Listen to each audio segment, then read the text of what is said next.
Hi, everyone. I wanted to share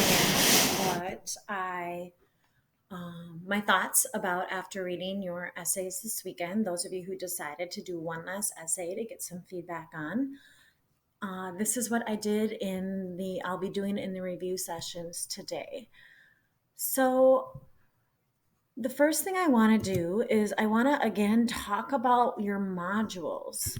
And I know I keep repeating this, but some of you are still not understanding where things are. So, this top module in here is called AP Review. So, every prompt we have done the last week is in here. And I added two things this weekend. So, it has your answers to the Thatcher, Hazlitt, and Price. So, in the essays you wrote this weekend, maybe you wrote on Perryman, maybe you wrote on Hazlitt, maybe you wrote on Thatcher, Price, or Louvre.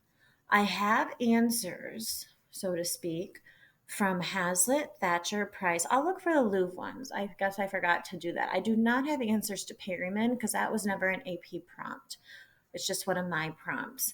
So, if you click on these are the kids who actually wrote this essay when it was on the test years ago. And remember, you guys are the first ones to use this new rubric. And so I don't have something scored on the 6 point rubric. I only have something scored on the on the 9 point rubric. And so if you want to go through here, and I made comments, do that.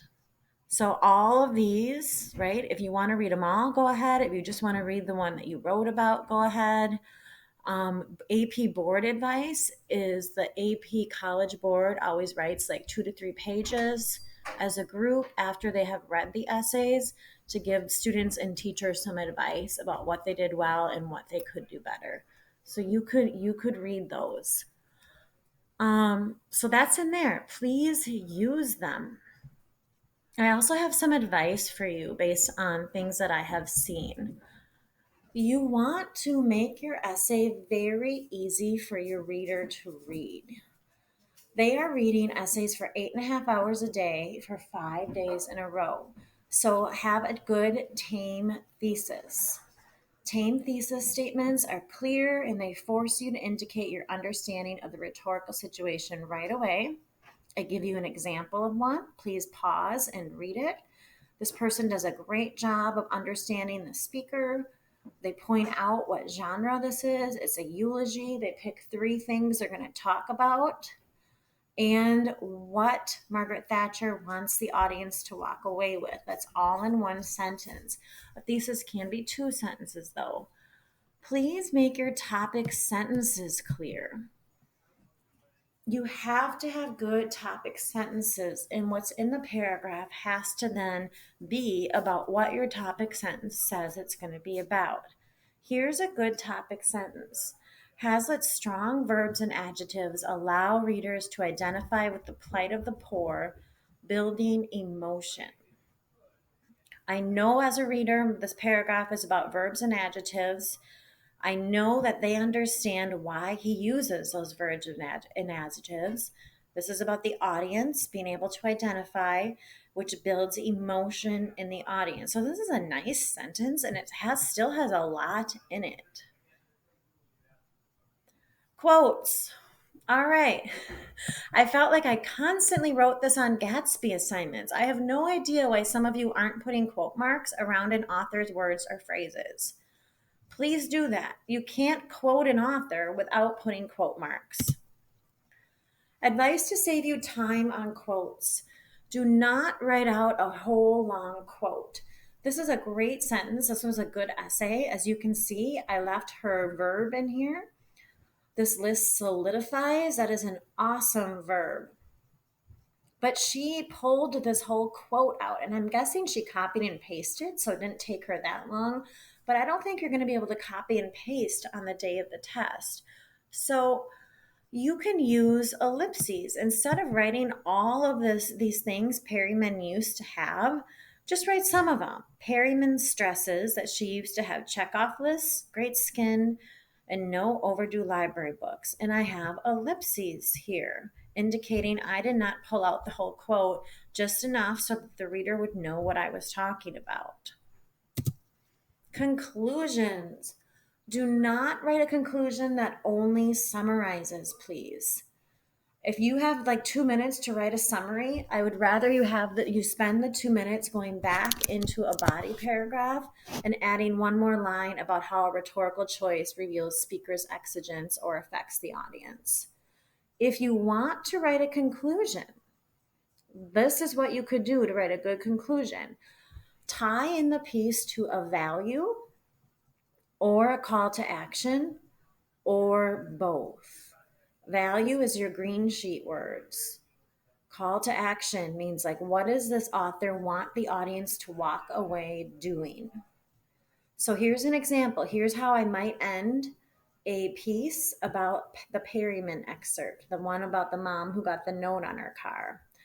Perryman's emotional piece appeals to the values of empathy and understanding, and thereby calls upon readers to approach situations by looking at them from other perspectives.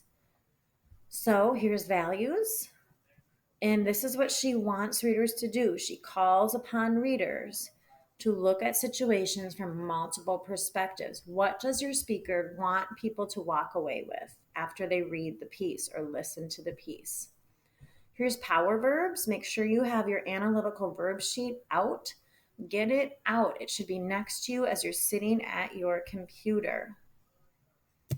Here's sentence starters and templates. Practice some of these, please, some more. You could go back into the essay you wrote this weekend and just put an extra sentence in using one of these for extra practice if you have an extra half hour to study, right? So this is what I'd like you to do right now. Oh, actually, this is one more piece of advice. This is a list of silly mistakes. In October and November, I kind of made fun of you guys for doing this. You haven't had me made to make fun of you lately. All right. You cannot write this. The author uses diction to show. Diction is words. Of course, an author uses words. That is like saying the chef uses food to cook. You need an adjective in front of the word diction. Compelling, lighthearted, sorrowful. An adjective has to go in front of the word diction. This is kind of a mistake that makes readers chuckle. Same with the author uses syntax. Of course, an author uses syntax. All authors use some kind of sentence structure, even poets who write in fragments. You need an adjective in front of syntax. Compelling, interesting, pattern, rhythmic. Maybe pick an adjective like right now that you're just going to use, like engaging diction. So you have that. The next mistake you guys are making, the author uses logos. An author doesn't use logos, they build logos or logic through the use of stats, quotes, specific details, and evidence.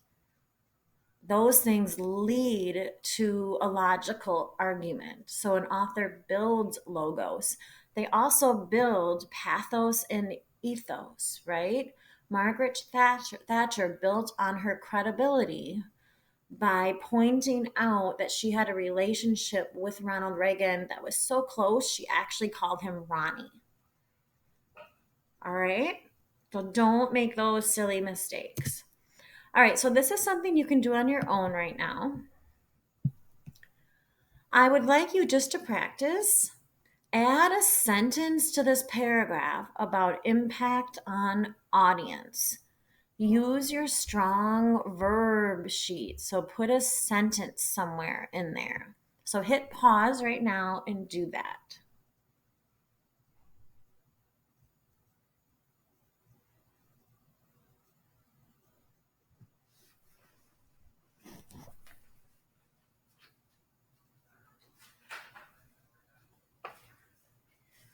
So if I were doing this, I'm going to give you an answer now. So hopefully you already wrote one. I think this idea of a kid needing to conserve energy is so sad. So I might add this sentence after here. Remember, I'm trying to talk about impact on audience. Um, her daughter needs to conserve her energy. I might say the detail may instill guilt in those who have made similar erroneous assumptions, right? This is to like make the audience reflect, right? But they're also going to feel a little guilty. That is my new sentence about impact on audience. Every rhetorical device you pick has to tie back into audience, speaker, exigence, and so forth. You're going to do one more. This is a good paragraph, but we're going to add to it just for fun. Another way Price argues her claim is by using syntax. Oh, you can't just write syntax. This person would have to put an adjective here. How about engaging? That is very direct to the reader. The most obvious. All right, so the price was hard. The price was about the flamingo. And she's writing about 1950s America, but remember, she's writing about a 1999 audience. So, Price highlights how materialistic values blinded Americans of real issues across the globe.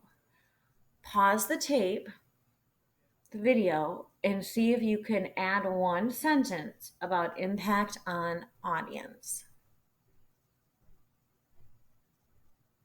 All right, hopefully you did that. I might point out that Price's audience is probably historians and educated people reading the American Scholar, but this might lead Americans to reflect on some of the own objects that they purchase and the objects that represent America in 1999, right? Are Americans still trendy, and what impact does that have on their behavior? For tomorrow, I gave you another prompt for Tuesday's review sessions, and you are going to read the prompt, write a few bullet points about these, and then write 3 sentences using the strong verb sheet. My strong verb for this sentence is illustrates. All right, see you later.